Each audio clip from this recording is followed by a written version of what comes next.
سب سے پہلے تو میں آپ تمام تاجران جنہوں نے آج ہڑتال پر بھول ہڑتال کی ہے، میں ان سب کا شکریہ ادا کرتا ہوں کہ انہوں نے اپنی خاطر، اپنی عوام کی خاطر اور پاکستان کی خاطر انجمن تاجران ضلع آج پاکستان کی کال تھی، اس میں سب نے لبیک کیا ہے۔ میں سب کو بے حد مشکور ہوں۔ اس کے ساتھ ہی میں جماعت اسلامی والوں کو بھی بہت شکریہ ادا کرتا ہوں کہ انہوں نے بھی تاجر تنظیموں کا ساتھ دیا اور تاجروں کی آواز بن کے آج تاجروں کے ساتھ کھڑی ہے۔ جیسا کہ آپ کو پتہ ہے کہ آج کا ہڑتال کا مقصد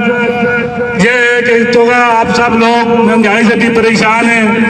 اور بجلی کے بلوں سے بھی پریشان ہیں، اس کے ساتھ گیس کے بل بھی آ رہے ہیں۔ ہر چیز اتنی مہنگی ہو چکی ہے کہ جس کو عام بندہ بھی برداشت نہیں کر سکتا۔ تو یہ جو ہڑتال ہے یہ صرف تاجروں کی ہڑتال نہیں ہے، نہ تاجروں کو مفاد ہے، اس میں تمام جتنے بھی ہماری پاکستانی عوام ہے سب کی مفاد ہے اور سب عوام کی مفاد کی خاطر تاجر اکٹھے ہوئے اور تاجر سب عوام کی آواز بن کے آج باہر نکلے ہوئے ہیں۔ تو یہ جو ہے سلسلہ یہ انشاءاللہ جب تک گورنمنٹ ہمارے مطالبات نہیں مانتی اس ٹائم تک یہ جاری رہے گا۔ ہماری اعلیٰ قیادت سے بھی تماس ہے کہ وہ تاجروں کی آواز بنے اور تاجروں کی آواز آگے پہنچائیں۔ جیسا کہ آپ کو پتہ ہے کہ گورنمنٹ غریبوں پہ تو ٹیکس لگاتی ہے، سب کچھ کرتی ہے، بجلی بھی مہنگی کرتی ہے، گیس بھی مہنگی کرتی ہے، لیکن اپنے ذاتی جو خرچیاں وہ ختم نہیں کرتی۔ لہٰذا ہمارا اس فورم کا ایک مطالبہ ہے کہ مہربانی کر کے جتنے بھی یہ آپ خرچیاں کر رہی ہیں 17 سے لے کے 22 تک، اور جو سیاستدان ہیں، جو MLA بھی ہیں، ان کو جو سہولتیں دی جا رہی ہیں ان میں سے کٹوتی کریں اور غریبوں کو ریلیف دیں۔ کیوں کہ دیکھیں نا کہ جو بندہ 8 لاکھ 12 لاکھ 15 تنخواہیں لے رہا ہے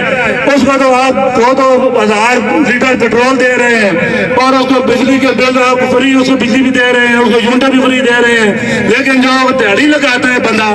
وہ بیچارہ دن کو 1000 روپے کماتا ہے تو شام کو اس کا 800 روپے تو گھر کا خرچہ ہے۔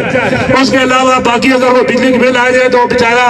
میرے خیال میں 6 بندوں سے وہ ہاتھ پھیلا کے وہ بل پورا کرتا ہے، اور یہ بہت بڑی زیادتی ہے۔ اور یہ زیادتی اب مہربانی کر کے حکومت بس کرے اور اپنے اخراجات کم کرے اور اپنی خرچیاں ختم کرے۔ یہ شاہانہ پروٹوکول دیکھیں نا، ایک بندہ جو وزیر ہے 10 گاڑیاں اس کو ملی ہیں، اور ایک کسی زمانے میں جو بزرگ ہیں ان کو یاد ہوگا کہ یہاں پہ صرف 2 گاڑیاں ہوتی تھی پورے ضلع کی، 2 گاڑیوں پہ پورا ضلع چلتا تھا، جس میں ایک DC صاحب کے پاس ہوتی تھی اور دوسری جو گاڑی تھی وہ جو صحت کا جو ہوتا تھا انچارج اس کے پاس ہوتی تھی، اور 2 گاڑیوں سے پورا ضلع چلتا تھا۔ اور آج دیکھیں کہ ایک AC ہے تو 2 گاڑیاں تو AC کو ملی ہوئی ہیں، حالانکہ AC کا سکیل کتنا 16 17 18 سکیل ہے اس کا، لیکن DC کو دیکھیں کہ ان کو بھی 6 گاڑیاں ملی ہوئی ہیں۔ جب تک یہ خرچیاں نہیں ختم ہوں گی عوام کا کچھ بھی نہیں بنے گا۔ لہذا میں یہاں سے پردور اپیل کرتا ہوں، مطالبہ کرتا ہوں کہ آپ سب لوگ اس آواز کو آگے پھیلائیں اور یہ نعرہ لگائیں کہ پاکستان کی خرچیاں ختم کریں، یہ جتنے بھی بیوروکریٹس یا سیاستدانوں کو سہولتیں دی ہیں ان کو ختم کریں اور غریب عوام کا خیال کریں اور ان پہ مہربانی کریں۔ یہی ہمارا آج کا مین ایشو ہے اور مین مطالبہ ہے۔